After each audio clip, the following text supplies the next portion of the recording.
भी 2023 में भूचाल आया था, बड़े पैमाने पर भूचाल आया जिसमें लाखों लोग ध्वस्त हो गए, अरबों खरबों की संपत्ति नष्ट हुई टर्की की, और पूरे बड़े पैमाने पर जो है लोग मरे भी। तो इसके रक्षा में, सुरक्षा में और जो रिहैबिलिटेशन में जितने भी 57 कंट्रीज़ हैं, इन कोई भी देश टर्की की सुरक्षा के लिए इमीडिएट एक्शन नहीं लिया, सब सोचते ही रह गए। मोदी जी के नेतृत्व में भारत सरकार ने जो है immediately without if and buts यहाँ से अरबों खरबों रुपए की राहत सामग्री पहुँचाई। लेकिन ये तुर्की ने अपना चेहरा दिखा दिया कि I am not believing in humanism, I am not appreciating the any kind of the मानवतावाद। हमें मानवतावाद से कोई मतलब नहीं है, और जो आतंकवाद है हम उनके साथ हैं, जो आतंकवादी है हम उनके साथ हैं। We are stand by, so we condemned it. हमारे सरकार ने जो है बहुत अच्छा कदम उठाया, डिप्लोमेटिक रिलेशन को कैंसिल कर दिया, ख़त्म किया है। हमारे जो ट्रेड रिलेशन थे उसको भी ख़त्म कर दिया। और तुर्की को इतना बड़ा जो सेटबैक लगा है, 40,000 करोड़ का जो एक व्यापार का इसको आमदनी होता था, जिससे इसकी जो जीडीपी सिस्टम थी 12% एवरी ईयर बढ़ती थी भारत के कारण। भारत के साथ साथ अन्य देश भी पूरी विश्वव्यापी व्यवस्था में इसके खिलाफ जाकर आवाज़ उठा रहे हैं, और इसके साथ ट्रेड एंड इसका सारा रिलेशन खत्म। इसलिए तुर्की तुम्हारा वही हालत होगा जो आज लंगड़े पाकिस्तान का हुआ है, उससे भी ख़राब हालत होने। दोस्तों नमस्कार, मैं अजय पत्रकार। अभी टर्की में टर्की के राष्ट्राध्यक्ष की बेटी और दामाद की भारत में सैलेबी कंपनी थी, जिसके 10 एयरपोर्ट में उनकी सुरक्षा व्यवस्था लगी थी। जो हमारे कार्गो आते थे, हमारे लगेज आते थे, हमारे बैग सब उनके अंडर में थे। परंतु भारत सरकार ने तुरंत एक्शन लिया और उन सभी लोगों को के ऑर्डर टर्मिनेट कर दिए। देश के लिए बहुत अच्छी ये बात रही। ताजुब ये है कि बॉम्बे, दिल्ली, कोचीन, गोया, कन्नौज, अहमदाबाद, तो मेन जगह, इन सब जगह इनकी एजेंसियाँ थी। और यही नहीं, उसी तुर्की ने हमारे ऊपर हमला कराने में, प्रक्षेपास्त्र दागने में सबसे बड़ा उनका रहा योगदान। ड्रोन उनके यहाँ ही प्रोडक्शन हुए। उसी तुर्की का बाइकाट हो रहा है, सोशल बाइकाट। भारत ने पानी भी रोक दिया था। अब वहीं पे विदेश मंत्री ने कहा है कि पानी के समझौते या पहले पीओके पे बात होगी, उसके बाद बात होगी। वहीं राजनाथ सिंह जी ने बहुत स्पष्ट कहा है कि अभी ऑपरेशन सिंदूर ख़त्म नहीं हुआ है, ये अभी ट्रेलर था, अभी फिल्म बाकी। क्या कहना है वकील साहब आपका इस टॉपिक? देखिए, भारत जब 1947 में आज़ाद हुआ था तो Turkey was the first country it came ahead, and given the recognition India as a democratic republic of India, sovereign country। तो आप समझ सकते हैं कि 1947 में टर्की एक ऐसा देश था भारत के साथ जिसने फर्स्ट कंट्री बनकर भारत को आज़ाद कंट्री रिकॉग्नाइज किया, और भारत की तरफ से आज तक जो है 60 साल तक जो है वो रिश्ता कायम रहा। एक बार राजीव गांधी भी जो थे फर्स्ट टाइम प्रधानमंत्री के रूप में वहाँ विजिट किए थे, टर्की विजिट। लेकिन और आप देखे होंगे भी 2023 में भूचाल आया था, बड़े पैमाने पर भूचाल आया जिसमें लाखों लोग ध्वस्त हो गए, अरबों खरबों की संपत्ति नष्ट हुई टर्की की, और पूरे बड़े पैमाने पर जो है लोग मरे भी। तो इसके रक्षा में, सुरक्षा में और जो रिहैबिलिटेशन में जितने भी 57 कंट्रीज़ हैं, इन कोई भी देश टर्की की सुरक्षा के लिए इमीडिएट एक्शन नहीं लिया, सब सोचते ही रह गए। मोदी जी के नेतृत्व में भारत सरकार ने जो है immediately without if and buts यहाँ से अरबों खरबों रुपए की राहत सामग्री पहुँचाई हेलीकॉप्टर से, और यहाँ से जो हमारा जो नेशनल डिजास्टर सिस्टम का जो एक राष्ट्रीय नेटवर्क है उसको इमीडिएटली भेजा गया रेस्क्यू पैटर्न पर, और तुर्की की जितनी बेहतर रिहैबिलिटेशन 3-4 महीने तक चला वो उन्होंने स्थापित किया।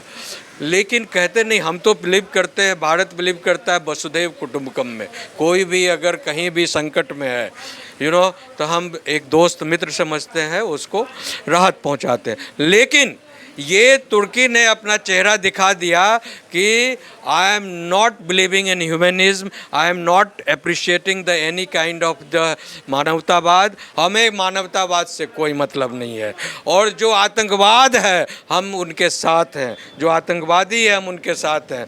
We are stand by, so we condemned it. हमारे सरकार ने जो है बहुत अच्छा कदम उठाया, डिप्लोमेटिक रिलेशन को कैंसिल कर दिया, ख़त्म किया है।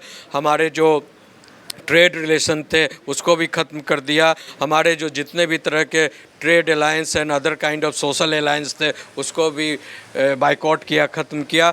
एंड अपार्ट फ्रॉम दैट हमारी जो 140 करोड़ जो हमारे सिटीजन्स ऑफ इंडिया में हैं, उन लोगों ने भी जो है राशद और जितने खान पान की चीज़ या सजावट की चीज़ जो टर्की से आती थी सबको बाइकआउट किया है।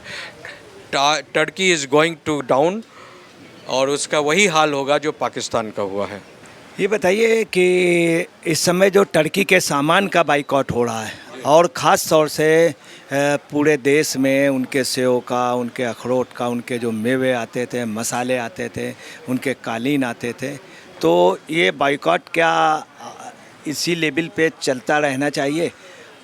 तमाम बड़े बड़े व्यापारियों ने भी उनके सामान मंगाने से मना कर दिया, करोड़ों रुपए का उन्होंने सौदा ही रद्द कर दिया। देखिए 4000 करोड़ का जो है उनका केवल ट्रेड सिस्टम था, ये अखरोट व्यापार, मसाला एंड ऑल दैट, और टोटल बिजनेस नेटवर्क जो था 40,000 करोड़ का था, तो तुर्की को इतना बड़ा जो सेटबैक लगा है, 40,000 करोड़ का जो एक व्यापार का इसको आमदनी होता था, जिससे इसकी जो जीडीपी सिस्टम थी 12% एवरी ईयर बढ़ती थी भारत के कारण, और 67.12% जो है, जो लास्ट ईयर मैं बता रहा हूँ, लास्ट ईयर जो टूरिस्ट जो पूरे वर्ल्ड से गया 67.12%, उसमें 21 से 22% केवल भारत से जो है टूरिस्ट गए थे।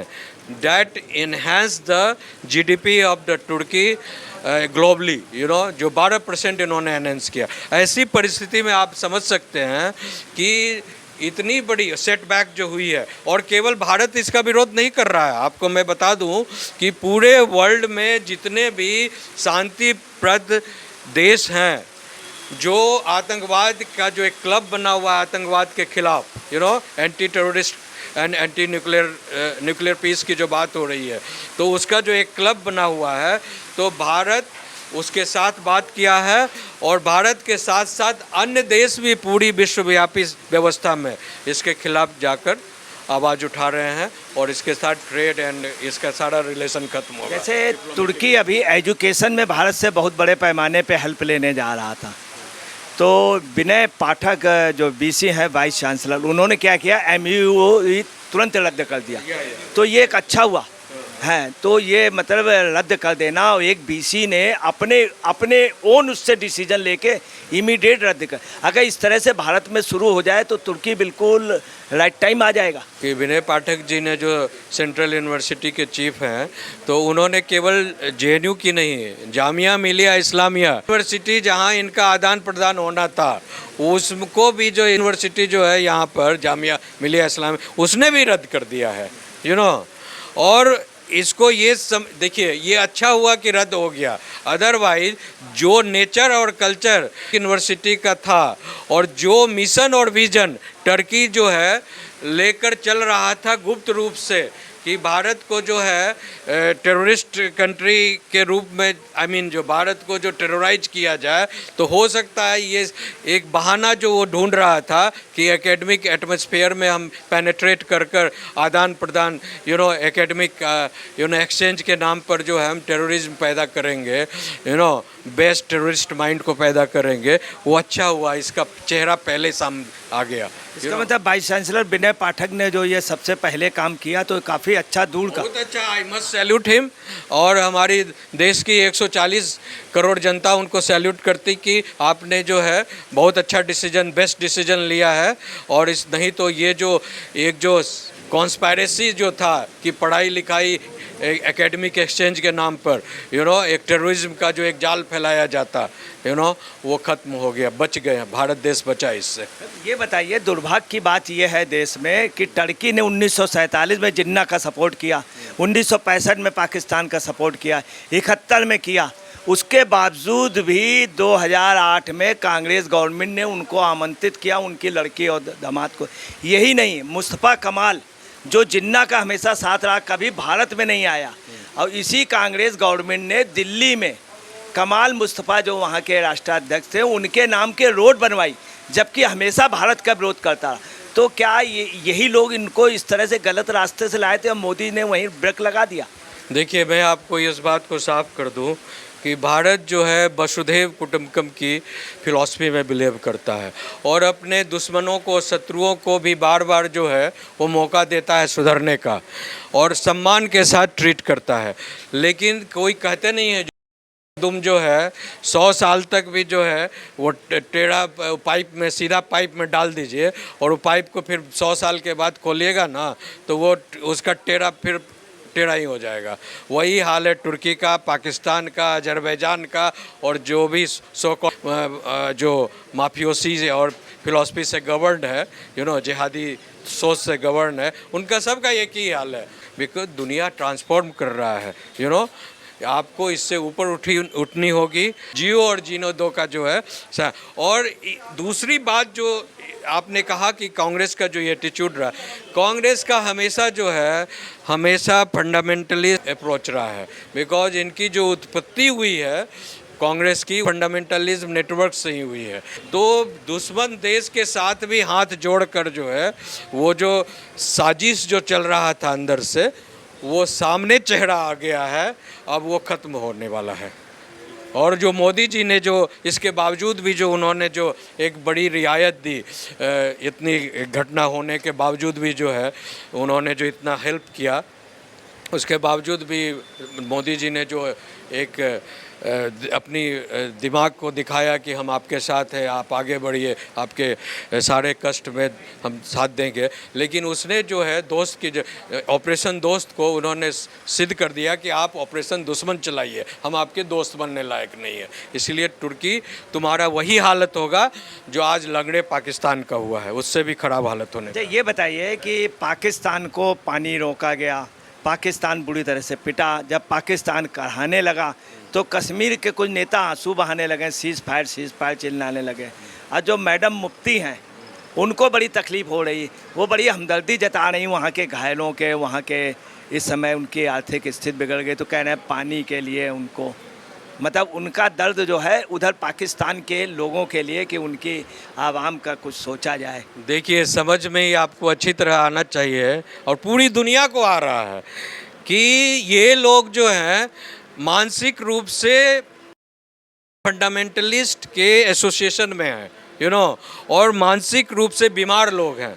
तो एक बीमार आदमी दूसरे बीमार आदमी के साथ रहना, चाल चलन, चरित्र को चलना, भजना, रोना, गुथना सब उसको पसंद है, समझे। लेकिन जहाँ एक विश्व स्तरीय मानवतावाद की बात हो रही है और जहाँ भी आतंकवाद को ख़त्म कर कर पूरी दुनिया एकजुट हो रही है, वो इनको पसंद नहीं है। इसीलिए जो हमारी जो मोदी सरकार ने जो पानी रोक कर जो है सिंधु समझौता को ख़त्म है, जल समझौता को ख़त्म किया है, ख़त्म नहीं किया अभी। टेररिज्म, उनका कहना है कि terrorism, the blood and water can not flow together, तो हमने जो एक इन पर जो चंगुल लगाया है कि आप पहले जो है आतंकवाद ख़त्म करो और हमारा पीओके जो है उसको वापस दो, उसके बाद जो है हम आपके सिंधु समझौता को बरकरार करेंगे, फिर से बहाल करेंगे। Otherwise there is no talk, the blood and water can not flow together.